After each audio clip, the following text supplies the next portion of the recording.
Há um versículo na Bíblia que é muito citado e muitos crentes conhecem. O versículo diz isto. Deus diz: os meus pensamentos não são os vossos pensamentos, e os meus caminhos não são os vossos caminhos. E isto aplica-se em várias situações, eu diria em muitas situações. E de uma forma particular, quando nós vemos os pensamentos que o Senhor tem em relação ao Senhor Jesus e aquilo que muitos homens pensam acerca do Senhor Jesus, nós vemos que essas opiniões, aquilo que os homens pensam e que Deus pensa, tantas vezes, são situações que estão em lados opostos. Citando apenas alguns versículos que nos apontam para isto. O profeta Isaías, falando acerca do Messias que havia de vir e falando em nome do povo, ele dizia: não víamos nele nenhuma beleza para que o desejássemos. E os céus, o Pai dizia, ele é totalmente desejável. Não víamos nenhuma beleza nele para que o desejássemos. Ele é totalmente desejável. Oposição. Pensamentos opostos. O profeta em nome do povo dizia: era desprezado e o mais indigno entre os homens. Quando o anjo Gabriel anunciou a Maria que Jesus ia nascer, disse-lhe: o santo que de ti há de nascer. Os homens diziam: era o mais indigno entre os homens. E Deus dizia: ele é o santo. Não fizemos dele caso algum. E Jesus diz: eu e o Pai somos um. Pai, eu sei que tu sempre me ouves. Na verdade, há um versículo na Bíblia que diz isto: Jesus, pedra viva, reprovada pelos homens. Ainda hoje Jesus, tantas e tantas vezes, é reprovado pelos homens. Na sexta-feira passada eu falava com um jovem acerca do Senhor Jesus. E falamos durante uma hora, tivemos uma boa conversa, mas a certa altura eu confrontei com este pormenor. Se Jesus é aquilo que tu pensas acerca dele, em parte, há aqui alguma coisa que não bate certo. Tu dizes que ele era uma pessoa acima da média, inteligente, um grande líder, mas que ele não era o Filho de Deus e que não há verdade nenhuma no mundo. Não, Jesus é a verdade. E tu não podes dizer que ele era uma boa pessoa, se ele foi uma fraude, se ele disse que era o Filho de Deus e afinal não era. Os homens têm reprovado Jesus. Mas o versículo que nós vamos ler foi proferido pelo apóstolo Pedro no dia de Pentecostes e diz uma coisa diametralmente oposta. Jesus Nazareno, varão aprovado por Deus. Os homens têm reprovado Jesus, mas os céus dizem: Jesus aprovado por Deus.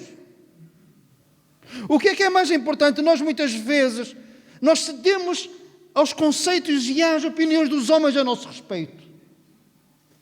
E de uma forma particular, quando nos caluniam, isso ainda nos dói mais. E tantas coisas que nos reprovam. Mas o que é mais importante, prezados irmãos e amigos, é uma coisa: oxalá cada um de nós pudesse até no seu túmulo ter uma lápide a dizer apenas isto, o nosso nome, e a dizer: aprovado por Deus. Amém? Aprovado por Deus. Jesus Nazareno, aprovado por Deus. Nós sabemos que à porta do túmulo onde Jesus foi colocado não havia placa nenhuma, havia uma placa na cruz: este é Jesus, o Rei dos Judeus. Mas se lá tivessem posto uma placa, como bem esta ficaria: Jesus Nazareno, varão aprovado por Deus.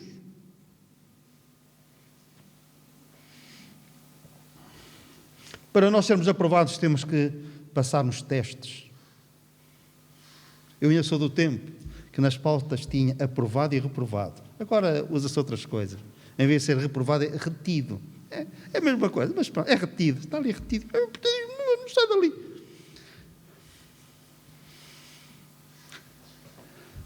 Passei no teste, aprovado.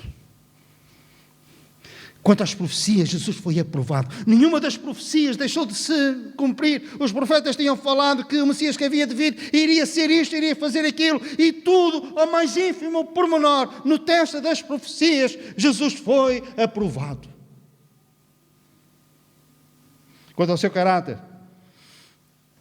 ninguém o convenceu de qualquer pecado. Aprovado. Quanto à sua sabedoria, nele estavam todos os tesouros da ciência e da sabedoria. Não somente ele tinha conhecimento que comprovou aos 12 anos no templo, como também ele sabia, ele ia mais além, ele conhecia os homens, porque sabia o que havia no coração de cada um. Aprovado quanto à sabedoria. Palavra. Quanto às palavras. Muitas vezes é pelas palavras que nós nos denunciamos, que nós mostramos o que somos. Quanto às palavras, da sua boca nunca se achou engano. Nunca ninguém falou como ele, aprovado em relação às palavras. Obediência, inquestionável. Sendo obediente até à morte e morte de cruz. Aprovado, aprovado, aprovado. Quanto ao compromisso no seu propósito, que teste, está no Getsemane, na noite em que foi traído. No dia seguinte, pela manhã, seria crucificado. E quando ele diz: Pai, se é possível, passa de mim este cálice, eu acho que o inferno, que teve uma esperança. Quando Jesus levanta este véu, levanta um pouco e diz: Pai, se é possível, passa de mim este cálice. O inferno pensou: será que ele vai desistir? Será que no teste final ele vai ser reprovado? Mas depois a seguir ele acrescenta: mas faça-se não a minha, mas a tua vontade. E nós dizemos: aprovado, aprovado, aprovado. Aprovado. Jesus Nazareno, varão aprovado por Deus. E 2 vezes do céu ouviu-se a voz: este é o meu filho amado, em quem eu me agrado. Aprovado.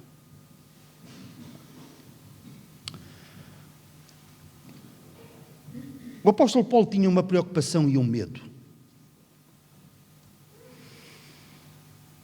Ele expressa isso quando escreve aos Coríntios e diz assim: eu não quero que de alguma maneira venha a ficar reprovado.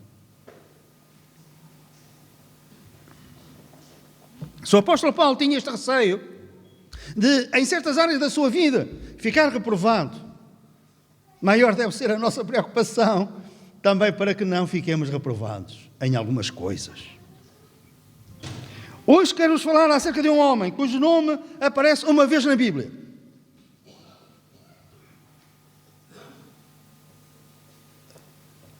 A Clarice é a pessoa que eu conheço que mais vezes leu a Bíblia. Eu hoje falei-lhe acerca deste nome. Ela disse: não confio. Mas está lá. Porquê? Porque parece que é tão insignificante aquilo que ele fez, aquilo que ele era. E eu citei outra vez. Ela disse: não. Eu não conheço nenhuma pessoa, e vocês sabem que eu conheço muitas pessoas, ninguém tem este nome. Apelos. Diz-vos alguma coisa? Nada. Apelos? Nada. Pois bem, é este homem. Uma vez só na Bíblia temos uma referência a apelos.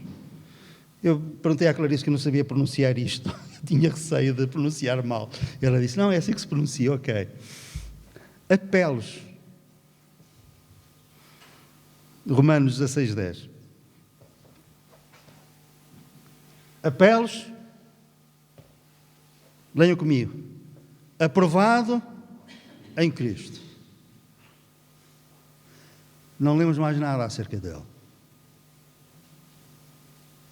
Uma vez, este nome, e apenas isto. Apelos, aprovado em Cristo. Mais nada. E eu pensei,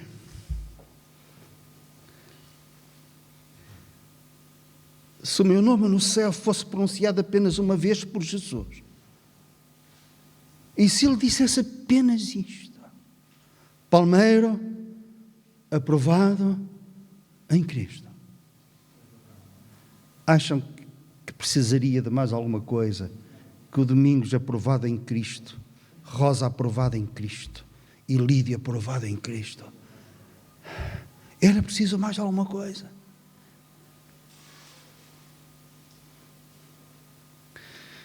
Porquê é que Paulo disse isto acerca deste homem? O apóstolo Paulo sabia que estava a ser inspirado pelo Espírito Santo de Deus e a escrever isto. Isto ficaria registado não somente em relação ao seu tempo, aos séculos vindouros, mas por toda a eternidade. Há um versículo na Bíblia que diz que a palavra de Deus, escrita, permanecerá para sempre no céu. Esta palavra que nós temos permanecerá para sempre no céu. E no céu permanecerá eternamente o facto de que Apeles era um homem aprovado em Cristo. Portanto, não era de uma forma leviana. Paulo tinha motivos.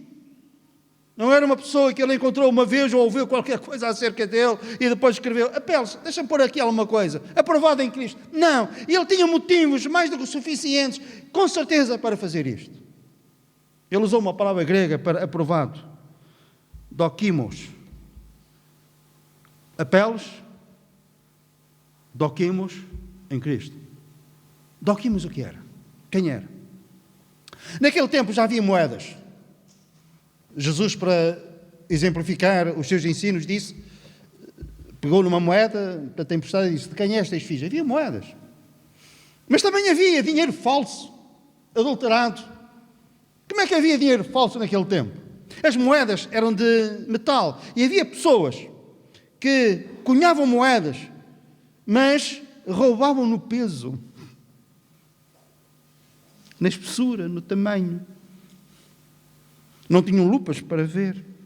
Mas havia uma classe de pessoas, vá lá, os banqueiros sérios daquele tempo. Será que há no nosso tempo? Talvez haja. Mas naquele tempo havia banqueiros sérios.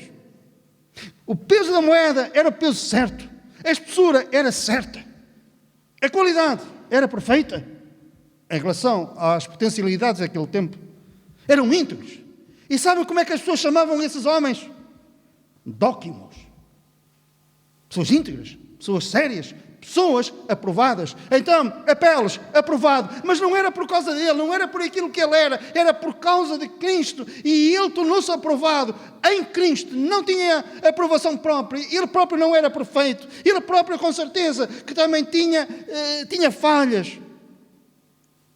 Mas em Cristo, ele era aprovado em Cristo.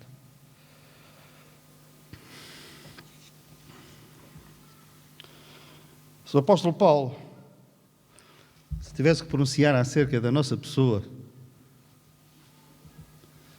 aqui, individualmente, nós dissemos: Paulo, tu escreveste acerca de um homem que nós até temos dificuldade em dizer o teu nome, Apeles, aprovado em Cristo. Já agora, aqui, ora, repara, ora, tu conheces o pessoal. Diz cá só para nós. Quantos é que tu dirias aprovado em Cristo? Diria isso a meu respeito, diria isso a respeito de algum de vós. Vamos ver alguns motivos que com certeza levaram o apóstolo Paulo a dizer que este homem era aprovado. Dóquimos. Ele, para ser aprovado, ele teve que passar por testes. Ninguém, como dissemos atrás, é aprovado sem ter passado por provas. Então, este homem, como nós, passamos por provas. E nós, ao passarmos por provas, por dificuldades, por provações, testes na vida, nós podemos passar por eles de modo tal que fiquemos reprovados ou que no fim sejamos aprovados por Deus.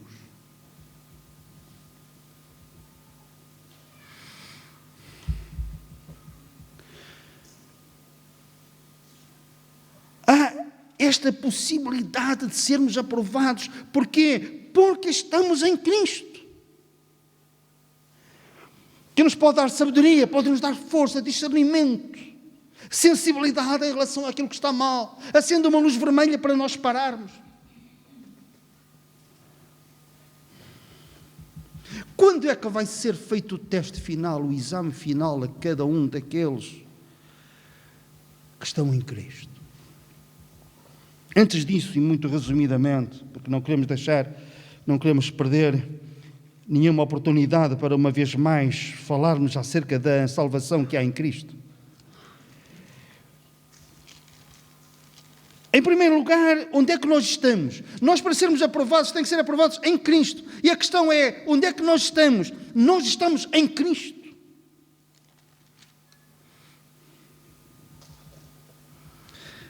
O apóstolo Paulo escreve aos Coríntios e diz: examinai-vos a vós mesmos, se realmente estáis na fé. Provai-vos a vós mesmos, para que não sejais reprovados. Provai-vos, vede se estáis em Cristo. Esta é, podemos nós dizer, a verdade teológica mais importante de todas, sem descurar todas as outras. No fundo, o nosso destino eterno vai-se decidir se nós estamos em Cristo ou não. E estando em Cristo, então depois nós vamos comparecer perante o tribunal de Cristo. Os crentes, apenas o povo de Deus é que vai comparecer ali. E então muitas coisas, muitos testes nos vão ser lembrados. E no fim desse exame final, o Senhor vai nos dizer se fomos reprovados ou aprovados. Em que sentido? Não sendo reprovados, não pelo facto de que afinal nós estamos perdidos e vamos ser condenados. Não. Reprovados significa não sermos galardoados, não sermos recompensados. Olharmos para a nossa vida que vai passar diante de nós como um filme pormenorizado. E nós, como a palavra de Deus diz, sermos salvos como que pelo fogo. O que é que isso significa? Estamos em casa, há um grande incêndio, não há tempo para nós recuperarmos nada e nós saímos de casa fugindo, correndo, apenas com a roupa que temos vestida no corpo. Se for isso, se isso acontecer comigo, se isso acontecer com algum de vós, salvos. Mas quanto ao resto, quanto ao galardão que o Senhor tem para o seu povo, reprovados.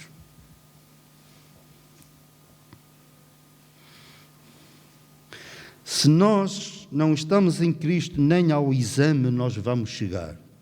Porque apenas aqueles que estão em Cristo é que vão comparecer diante do tribunal de Cristo. Não sei como é que as coisas funcionam. Hoje em dia, estou arredado das escolas. Mas no meu tempo, havia alunos que nem notas tinham para ir a exame. Ainda é assim, não sei se é, não é. Agora vai tudo. Mas no meu tempo, não era se ele passava ou não.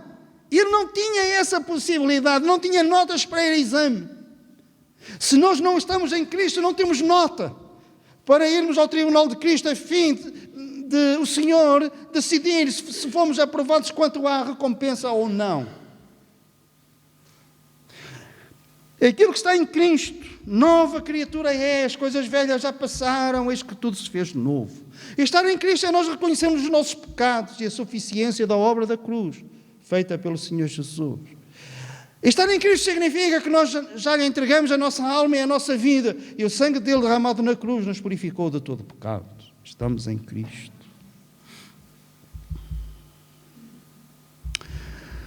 Então um dia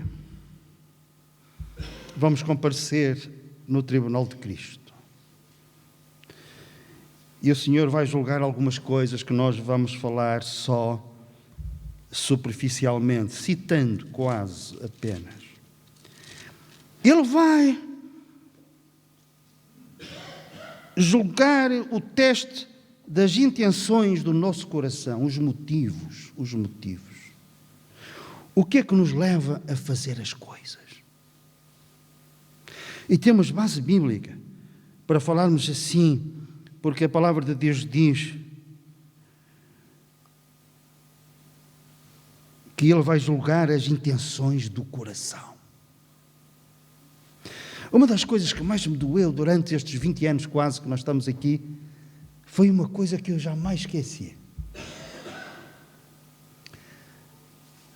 Era meu utente. E eu, desde sempre, me dei muito bem com ele.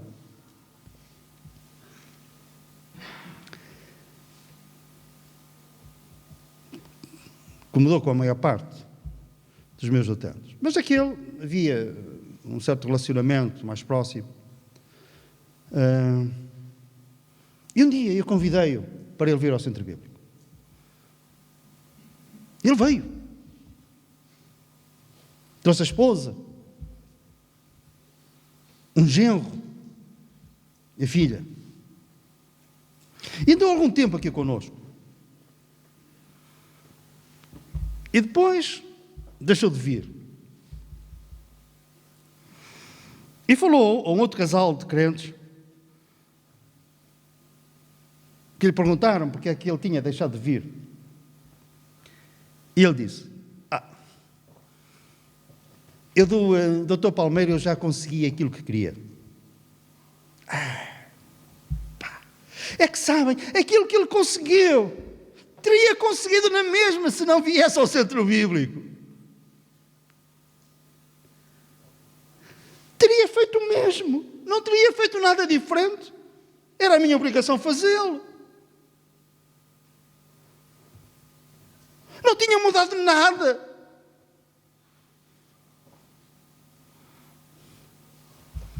Os motivos do coração.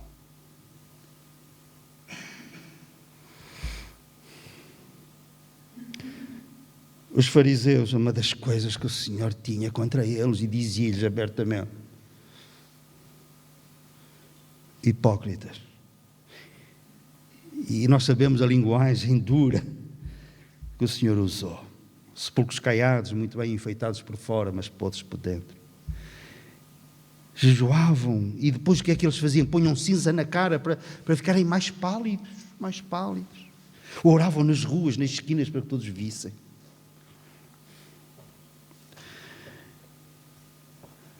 O apóstolo Paulo dizia: o amor de Cristo me constrange, o que me leva a fazer as coisas, a viver do modo como vivo. O compromisso que tenho com Deus, com o seu povo. Tenho uma razão. Há uma coisa que me move, que me impulsiona. Ele diz: é o amor de Cristo que me constrange. É o amor que me constrange. Um dia, uma pessoa que me conhecia há muitos anos, e agora não vos vou dizer se era meu utente ou não, porque já chega. Houve aqui um funeral. Ele veio assistir ao funeral. Eu vim pregar. E ali fora. Ele estava zangado, estava desiludido comigo. E ele dizia: mas o Dr. Palmeiro precisa alguma coisa disto, mas ele não tem necessidade disto. Pois não, mas é o amor de Cristo que me constrange, que me faz andar nesta caminhada há quase 50 anos. Movido por isso. Eu preciso disto. Deus não precisa, mas eu preciso. Os céus continuam a reinar sem nós.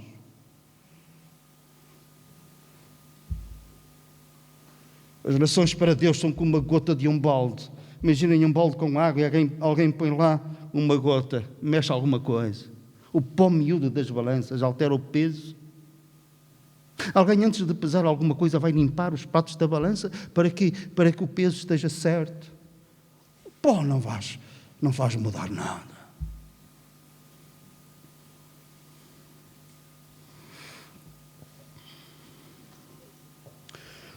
Aprovado nos motivos. Apelos, com certeza que tinha motivos, tinha intenções, que eram sãs, que eram boas, era um compromisso que ele tinha movido pelo amor. Então Paulo refere-se a este homem dizendo: quanto às intenções, aprovado. Quanto às suas obras.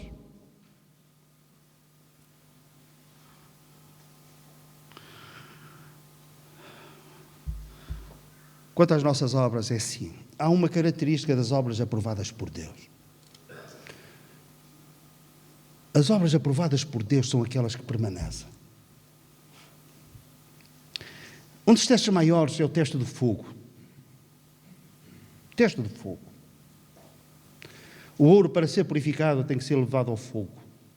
Para quê? Para que as escórias, as impurezas saiam. É pelo teste do fogo. Então a Bíblia diz que um dia vai haver um teste. E é comparado ao teste de fogo, porque é um teste exigente. Vai ser o Senhor Jesus, cada um vai estar perante Ele. Em 1 Coríntios, nós lemos assim: se aquele que edificou à base de palha, madeira e feno, o fogo, o que é que vai fazer o fogo? A palha, madeira e feno faz desaparecer. Mas se aquilo que nós fizermos é ouro, prata, pedras preciosas, o que é que vai fazer? Isso vai permanecer. Aquilo que nós fizermos para Deus e que o Senhor vai aprovar é aquilo que vai permanecer. Onde é que eu quero chegar? Jesus disse: trabalhai por aquilo que permanece, aquilo que vai permanecer. Claro que nós temos de trabalhar também por outras coisas, nós somos profissionais, e a Bíblia diz que aqueles que não querem trabalhar não comam também. A Bíblia diz que se nós não cuidarmos dos nossos, da nossa família, somos pior do que os infiéis. Temos que trabalhar por coisas que parecem, trabalhar por dinheiro, para comprar coisas.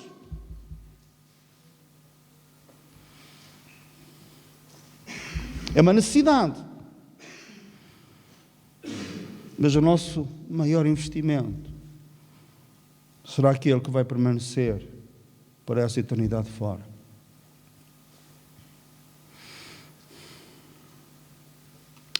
Um dia um amigo mostrou-me a casa dele, recém-construída. E ele mostrou-me, aquilo foi uma visita longa. Mostrou-me não somente cada compartimento, mas cada pormenor em cada compartimento. E fiz isto assim, o engenheiro nem tinha pensado, mas eu pensei e tal, e não sei o quê. E eu já não conseguia, mas eu aguentei até ao fim. E a máquina de lavar ficou assim a uma altura maior, que é para a gente não se curvar. E eu pensei, um dia que eu construir uma casa, eu também vou fazer assim. Mas pronto, era aqueles pormenores.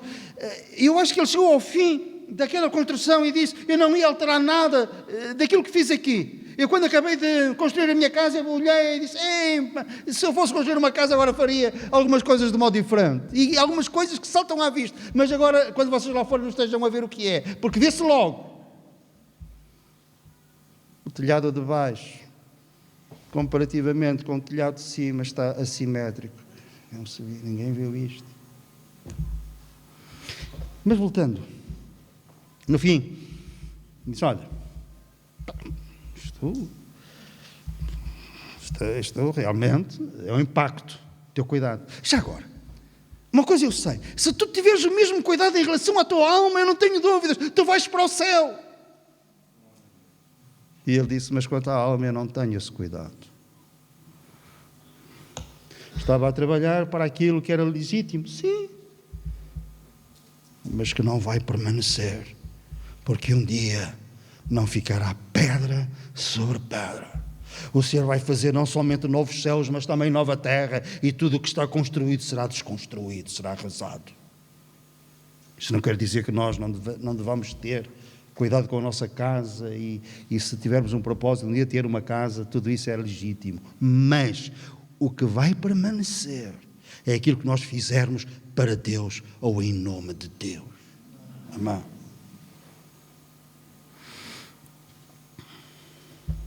Estamos a acabar. Quanto às intenções, Apeles era um homem aprovado. Quanto às obras, com certeza que eram. Aquilo que lhe davam para fazer, ele fazia o melhor que ele podia. Eu não tenho que ser o melhor pregador do mundo. Nem algum dia isso me passou pela cabeça. Mas tenho que ser o melhor pregador que eu possa ser. Andreia o Álvaro, o Timóteo, que estão aqui à frente, a Priscila, a Bia e outros, não têm que ser os melhores tocadores de guitarra do mundo, ou as melhores vozes do mundo. Ou nós estamos a ouvir e pensar, se for ao The Voice, iria ganhar. Mas sabem uma coisa? Mas têm a obrigação de fazer o melhor que elas podem fazer. Certo?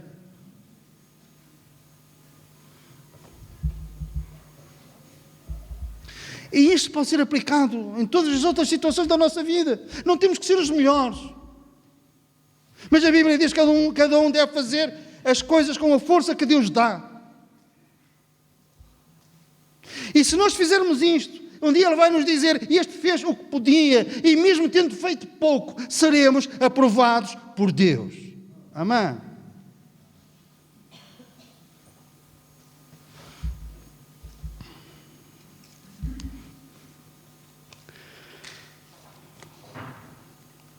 Eu disse que no túmulo do Senhor Jesus não estava nenhuma lápide a dizer Jesus, o Nazareno, aprovado por Deus. Varão aprovado por Deus. Não estava. Mas na nossa lápide, quem sabe, alguém um dia pode escrever o nosso nome e oxalá tenha a liberdade para a seguir escrever aprovado em Cristo. O Senhor nos abençoe. Amém.